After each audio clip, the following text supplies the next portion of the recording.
Aigya Tarpan Sonba Midang Sam-Khujin Kakpa Phate Hainai. Adubu Haisoi Soidaba Midi Kakpa Kaidi Hai Masibu Kayam Sumbano Haibadu Haibiyu Thagatsari. Tampamani na takpidi bu wapamasi atay na sudum hainaba khanaba wakalwa namani adubu bedana thambiramba matangda hairiba leikidraba laiwai kraba aigi ima ipa ipu iben adu khakiwa nate aigi sagai asigi hek haukipa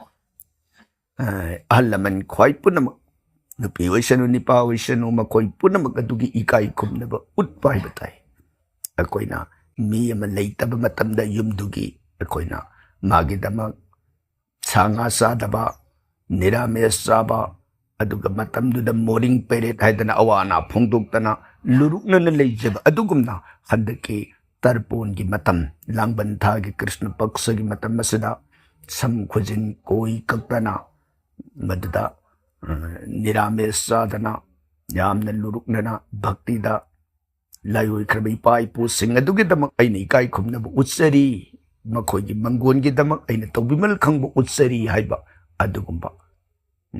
kari hay ni bisak aduna hay ba niyom sing ngak sabada koy dagi hen matiksay apaba manggol pangi ipay po layoy krabay sing aduna pili ay koy makoy na asakoy bu fundok piram labasay nga sipaw bu makoy na ibun nung sibi doon na laybira mi hay dana makoy na koy ba tudong na pinbi na nabagi damak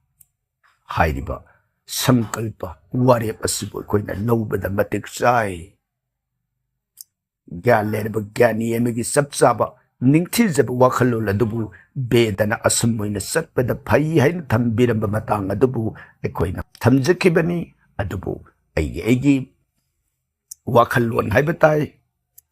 Aigi di Pai Pudu Masa Udre Kangre Tawundo Kara Tawraga Loire Atay Kangde Aina Sadkibadu de Koina Haijadu Ningay Liti